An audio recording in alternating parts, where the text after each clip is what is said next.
छत्रपती शिवाजी महाराज की जय भवानी आणि जय श्रीराम पण जय श्रीराम।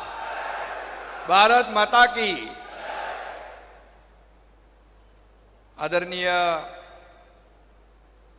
देशाचे कणखर आणि आपण नेहमी म्हणतो फौलादी विचारांचे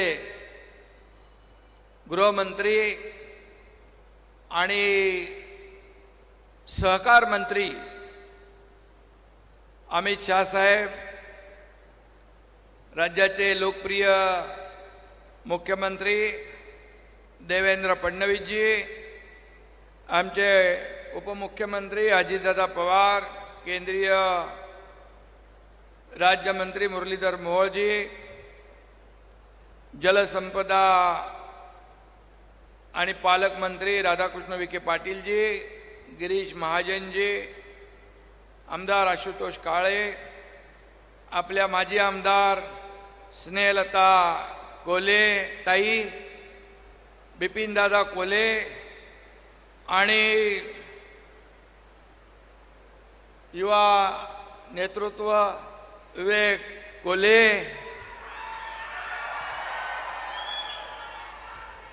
सर्व मंचावर उपस्थित मान्यवर आणि समोरही आपले अनेक आमदार बसलेले आहेत, सर्व आमदार आणि माझ्या लाडक्या बहिणी इकडे आहेत, लाडके भाऊ आणि लाडके शेतकरी। मी सहकार महर्षी शंकरराव कोले यांच्या स्मृतींना विनम्र अभिवादन करतो आणि देशातला पहिला CNG प्रकल्प या ठिकाणी उभा राहतोय याबद्दल मी संजीवनी ग्रुपचं मनापासून अभिनंदन करतो, मनापासून त्यांना शुभेच्छा देतो। खरं म्हणजे सहकारातून समृद्धीचा महामंत्र देणारे खऱ्या अर्थाने पूर्वी आपण पाहिलं आणि गेल्या 4-5 वर्षापासून पाहतोय की सहकार मंत्रालय आदरणीय प्रधानमंत्री मोदीजींनी पहिल्यांदा सुरू केलं आणि त्या सहकार विभागाचे जी धुरा आहे ते आपल्या कणखर गृहमंत्री अमित शहाजींच्या खांद्यावर दिली। याचा अर्थ एक आहे की सहकारामध्ये या ठिकाणी हा देश पुढे गेला पाहिजे, ग्रामीण भागापासून सगळ्यांचा विकास झाला पाहिजे आणि खऱ्या अर्थाने जी काय मुठभर लोकांची मक्तेदारी आहे ती प्रत्येक शेतकऱ्यापर्यंत याचा फायदा पोहोचला पाहिजे। ही भूमिका डोळ्यासमोर ठेवून आदरणीय सहकार मंत्री काम करतात। खरं म्हणजे अमित भाई यांचं मगाशी देखील प्रवरानगरमध्ये कार्यक्रमाचं उद्घाटन झालं, त्या ठिकाणी देखील त्यांनी सांगितलं जे नवीन प्रयोग या वेळेस खऱ्या अर्थाने पारंपरिक पद्धतीने आपण जे करतो ते ठीक आहे, परंतु या सहकार क्षेत्रामध्ये खऱ्या अर्थाने नवीन प्रयोग आले पाहिजे, रिफॉर्म्स आले पाहिजे। आणि भारत हा शेतीप्रधान देश आहे, शेतकऱ्यांचा देश आहे, हे राज्य शेतकऱ्यांचं आहे, कष्टकऱ्यांचं आहे आणि हा भारत देश युवकांचाही आहे। आता विवेककडे पाहिलं आपण, एक युवक नवीन काहीतरी करतोय आणि त्याने CNG आणि शंकरराव कोल्हे यांनी जो रोपटं लावलं त्या रोपट्याचा वटवृक्ष झालेला आपण या ठिकाणी पाहतोय। आणि म्हणूनच आदरणीय अमित भाई अशा प्रकारे जिथं प्रगत शेतकरी नवीन रिफॉर्म्स आणतोय, नवीन काहीतरी करण्याचा प्रयत्न करतोय, त्या ठिकाणी आवर्जून जातात आणि त्याला प्रेरणा आणि शाबासकीची थाप त्याच्या पाठीवर देतात। त्यामुळेच खऱ्या अर्थाने असे प्रगत शेतकरी अनेक निर्माण होतील आणि याचा फायदा सर्वसामान्य शेतकऱ्याला झाल्याशिवाय राहणार नाही. आणि म्हणूनच आदरणीय देशाचे प्रधानमंत्री नरेंद्र मोदीजी यांनी आत्मनिर्भर भारत हा एक नारा दिलेला आहे. भारत आत्मनिर्भरतेकडे जातोय. त्याचं ज्वलंत उदाहरण आपण पाहिलं की नुकताच झालेला जीएसटी मध्ये केलेली कपात, याच्यामुळे खऱ्या अर्थाने आपण आत्मनिर्भरतेकडे जातोय. आणि आज इथं पहिला प्रकल्प सीएनजीचा होतोय. एक प्रकारचं हे आत्मनिर्भरतेकडे उचललेलं पाऊल आहे. आणि म्हणून यामध्ये आज देश आपला आर्थिक महासत्तेकडे जातोय. खऱ्या अर्थाने मोदीजींनी अर्थव्यवस्था इतर देशांची डबघाईला आलेली असताना आपल्या देशाची अर्थव्यवस्था मजबूत केली. 11व्या नंबरवर 5व्यावरून 4थ्यावरून आता 3ऱ्या नंबरला आपण येणार आहोत. आणि खऱ्या अर्थाने या ठिकाणी भारत आत्मनिर्भरतेकडे वाटचाल करतो. सगळ्यांना अभिमान आहे की देशाची सुरक्षा करत असताना 370 कलम हटवत असताना सहकार चळवळ देखील या ठिकाणी देशामध्ये महाराष्ट्रामध्ये मोठ्या प्रमाणावर फोफावली पाहिजे. आणि म्हणूनच अमित भाईंनी अनेक निर्णय या ठिकाणी घेतले. आणि ज्यावेळेस हे सहकार क्षेत्र, ऊस उत्पादक शेतकरी, सहकारी कारखाने अडचणीत आलेत, त्यावेळेस देखील मी मगाशी भाषणात देखील सांगितलं, त्यावेळेस देखील महाराष्ट्रातल्या ऊस उत्पादक शेतकऱ्यांसाठी या ठिकाणी 10,000 कोटी इन्कम टॅक्स माफ करण्याचा ऐतिहासिक निर्णय घेतला. आणि खऱ्या अर्थाने सहकाराला एक ऊर्जा देण्याचं काम केलेलं आहे.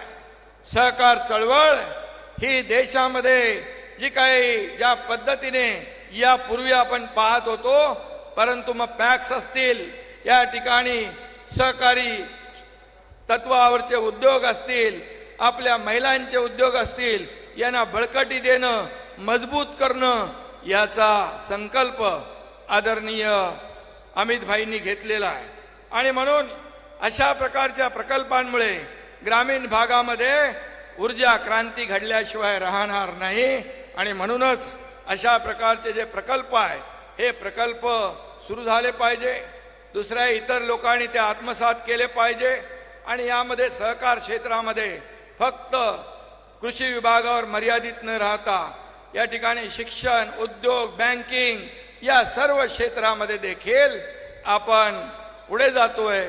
आणि म्हणूनच अमित भाई देखील या सर्व क्षेत्रामध्ये, या सर्व सेक्टरमध्ये सर्वसामान्य शेतकऱ्याला फायदा कसा होईल, सर्वसामान्य माणसाच्या जीवनामध्ये बदल कसा होईल, सर्वसामान्य शेतकरी सुखी कसा होईल, या दृष्टीने पावलं टाकतायत.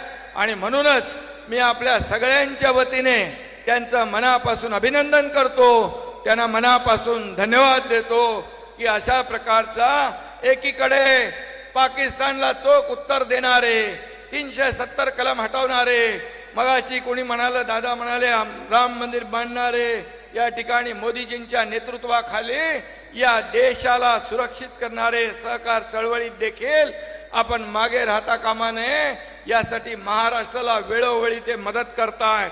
आणि म्हणूनच या ठिकाणी आज आपण अशा प्रकारचे प्रकल्प देखील सुरू करतोय. 2025 हे आंतरराष्ट्रीय सहकार वर्ष आहे. आणि म्हणून सहकारापासून समृद्धी अशी घोषणा आहे, हा मंत्र आहे.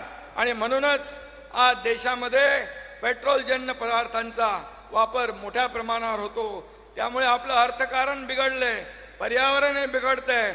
आणि म्हणून या पर्यावरणाचा समतोल राखण्यासाठी आपण बघतोय, कधी मे महिन्यात पाऊस कधी बघितला होता, ऑक्टोबर मध्ये पाऊस कधी पाहिला होता. हे ग्लोबल वॉर्मिंग, क्लायमेट चेंज याला रामबाण उपाय म्हणून अशा प्रकारचा कॉम्प्रेस बायोगॅसचा वापर वाढला पाहिजे. आणि मी आपल्या कोले परिवाराला मनापासून धन्यवाद देतो. त्यांनी हा नवीन प्रकल्प, नवीन एक प्रगतीचं पाऊल टाकलंय, त्याबद्दल त्यांना खूप खूप मनापासून अभिनंदन, मनापासून शुभेच्छा. देशावर आपल्या राज्यावर पुराचं संकट आलेलं आहे आणि 60 लाख हेक्टर जमीन पुराखाली गेली आहे, शेती वाहून गेली आहे, शेतकऱ्यांची जमीन खरडून गेली आहे, पशुधन वाहून गेले आहे, काही लोकांचा मृत्यू झाला आहे, घरांची पडझड झालेली आहे. महाराष्ट्र सरकार तर शेतकरी आमचा अन्नदाता आहे, शेतकरी मायबाप आहे आणि म्हणून शेतकऱ्यांच्या पाठीशी उभं राहण्याचं काम राज्य सरकार तर करणारच आहे. आणि म्हणून काल आमची मुख्यमंत्री देवेंद्रजी अजितदादा आमची बैठक झाली की सर्व निकष बाजूला ठेवून या ठिकाणी शेतकऱ्यांच्या मागं भक्कमपणे उभा राहण्याचा आम्ही निर्णय घेतला आहे. आणि काल अमित भाईंशी देखील आमची चर्चा झाली आणि जेव्हा जेव्हा महाराष्ट्र संकटात आला तेव्हा तेव्हा या ठिकाणी मोदीजी आपल्या मागे उभे राहिले, अमित भाई आपल्या मागे पहाडासारखे उभे राहिले. आणि म्हणूनच मी आपल्याला सांगतो, काही लोक म्हणतात केंद्राने काय दिलं. मी आपल्याला सांगतो, जेव्हा जेव्हा संकट आलं केंद्र सरकार, मोदीजी, अमित भाई आपल्या पाठीशी उभे राहिले. आणि यावेळेस देखील संकट मोठं आहे, शेतकऱ्यांचं संकट मोठं आहे, नुकसान मोठं आहे. आणि म्हणून त्यांना सांगितलं, आम्ही विनंती केलेली आहे, मोदीजींना देखील मुख्यमंत्री महोदयाने पत्र दिलं, अमित भाईंना देखील आम्ही काल विनंती केलेली आहे. आणि आम्हाला विश्वास आहे की या महाराष्ट्रातल्या शेतकऱ्याच्या मागं केंद्र सरकार पूर्णपणे ताकदीने खंबीरपणे उभं राहिल्याशिवाय उभं राहील, हा विश्वास या ठिकाणी मी देतो. आणि पुन्हा एकदा या ठिकाणी संजीवनी ग्रुपला मनापासून अभिनंदन करतो. विवेक, तू आता एक युवा आहेस आणि सगळ्या आता युवकांचा आपला देश आहे आणि म्हणून नवीन नवीन आपल्याला काहीतरी प्रयोग केले पाहिजे, ते तू सुरू केलेस त्याबद्दल मनापासून तुला अभिनंदन. कोले ताईंचं अभिनंदन, बिपिन भाऊचं अभिनंदन. धन्यवाद. जय हिंद, जय महाराष्ट्र. 12 मे 2025 ला जुनाट सहकारी कायद्यांचा